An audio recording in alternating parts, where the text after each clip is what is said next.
안녕하십니까. 송국근의 혼술입니다. 오늘도 제 뒤편으로 청와대가 보이실 텐데요.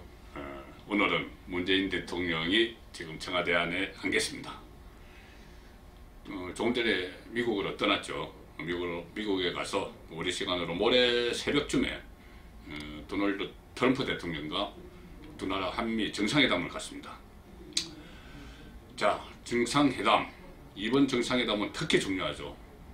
미국과 북한 사이, 트럼프 대통령과 김정은 위원장 사이의 하노이 정상회담이 북한 핵 문제 해결을 위한 하노이 정상회담이 결렬이 됐기 때문에 문재인 대통령의 역할이 상당히 중요해졌습니다. 그래서 문재인 대통령이 더 이상 한반도 문제에 대해서 중재자 이것을 떠나서 촉진자 역할을 해야 된다, 이런 이야기가 나왔고, 또 특히 그동안 트럼프 대통령이 문재인 대통령에 대해서 너무 미국의 입장을 생각을 하지 않고 한미 동맹이 든든한데 북한의 입장에 서서 자꾸 이야기를 한다, 이런 불만을 토로했다는 이야기도 들리죠. 그렇기 때문에 이번에 문재인 대통령과 트럼프 대통령의 정상회담은 상당히 중요합니다. 중요한 시점에 열리죠. 이것이 끝나고 나서 남북 정상회담이 이어지던, 그러니까 미국과 북한 정상 간의 3차 회담이 이어지던 이번 회담이 상당히 중요합니다. 여기서 실마리를 풀어야 돼요. 다소 꽉 막혔죠. 북한 핵 문제 해법에 대해서 막혔는데 실마리를 풀어야 됩니다. 그러자면은 문재인 대통령과 트럼프 대통령이 아주 허심탄회하게 이야기를 할 수 있는 그런 자리가 마련돼야 됩니다. 이 자리가 뭐냐면 단독 정상회담이죠. 저도 청와대를 출입하면서 청와대 안에서나 해외 순방 때 정상회담을 많이 취재를 해봤습니다. 보통 정상회담은 단독 정상회담이 먼저 열리고 그 다음에 참모들이 배석하는 확대 정상회담이 열립니다. 이 단독 정상회담 자리가 어떻게 보면은 참모들이, 양쪽의 실무진들이 사전에 조율한 그 내용을 가지고 이야기하는 자리가 되는 경우가 많죠. 그런데 어떤 경우는, 그러니까 지금같이 미국과 북한 문제가 다시 교착 상태에 들어가고 한국의 역할이 중요한 이런 시점에는 단독 정상회담에서 아주 허심탄회한 이야기를 나눌 수가 있습니다. 사실 나는 북한의 김정은을 만나보니까 이런 생각을 하던데, 트럼프 대통령이 좀 양보를 하라고 하든지, 아니면은 내가 뭘 설득해야 되느냐, 이런 말을 물어볼 수 있는 것이 단독 정상회담이죠. 확대 정상회담은 양쪽에 외교장관도 참석을 하고 보좌관들도 참석을 하고 그러면 그런 말 하기 곤란합니다. 단독 정상회담은 통령만 딱 참석해서 하기 때문에 그런 기회를 가질 수가 있는 것이죠. 그런데 지금 청와대에서도 그렇고 미국 현지에서도 그렇고 좀 이해하기 힘든 말이 들려오기 시작했습니다. 뭐냐 하면은 이번 문재인 대통령과 트럼프 대통령의 단독 정상회담에는 양쪽 부인들이 배석을 한다는 겁니다. 김정숙 여사와 멜라니아 여사가 같이 들어간다는 것이죠. 단독 정상회담에.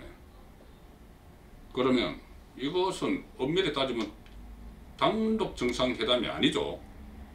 부부 간의 한담입니다. 김정숙 여사나 멜라니아 여사가 있는 자리에서 어떻게 북한 핵 문제를 놓고 이 한반도 평화 문제, 이 거대한 담론을 가지고 두 사람이 서로 의견을 교환하고 어떤 때는 딜을 하고, 이거 할 수가 없는 거죠. 그냥 한담하는 거예요. 양쪽 정상 후보들이 한담을 하는 그런 자리가 되어버렸습니다. 자, 특히 문 대통령은 정상 부부들, 한담이든 정상회담이든 여기에 단독 정상회담이든 여기에 앞서서 미국 측의 매파들을 만납니다. 마이크 폼페이오 국무장관, 존 볼턴 국가안보 보좌관, 또 마이크 펜스 부통령, 전부 매파들이죠. 이런 사람들을 차례로 만납니다. 차례로 만나서 보나마나 그 사람들이 상당히 압박을 가할 텐데, 북한 제재는 풀 수 없다, 무슨 핵 폐기 모션이다, 이런 압박을 가할 텐데, 그런 것을 다 듣고 트럼프 대통령에게 그 매파들 이렇게 이야기하는데 좀 조정을 해달라, 이런 이야기를 해야 되는 자리예요. 그런데 과연 부부들끼리 만나서 그런 말을 할 수 있겠는가, 거기에 대한 의문이 생기고, 자, 이 상황에서 왜? 라는 물음을 던지지 않을 수가 없습니다. 왜 단독 정상회담을 부부가 같이 참석하는 한담 형식으로 바꿨을까? 청와대는 이렇게 설명하죠. 그렇게 하더라도 두 정상이 별도로 대화할 시간이 좀 마련될 것이다. 마련될 것이고, 또 참모들을 배석하는 확대 회담에서 좀 정상들이 논의를 주도하기 때문에 그 학대회담에서 양국 정상이 논의를 주도하기 때문에 비핵화, 북한 비핵화 방안에 대해서 논의가 충분히 이루어질 수 있다 이렇게 이야기합니다. 그렇다면 그런 충분한 논의를 위해서는 이런 형식을 피하는 게 정답이죠. 공연은 지금 논란을 오해를 불러일으키고 있지 않습니까? 그러니까 지금은 문재인 대통령 부부가 지금 태평양을 건너가서 이 많은 일을 제치두고 태평양을 건너가서 미국 대통령 부부와 한담을 해야 되냐, 한담을 할 그런 여유가 있느냐, 그런 시점이냐, 이 부분에 대해서 좀 의문이 드는 것이요.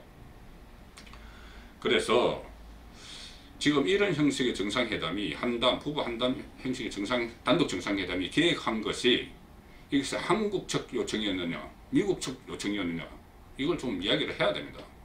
왜 그러냐면은 지금 시중에 이런 말들까지 나들고 있죠.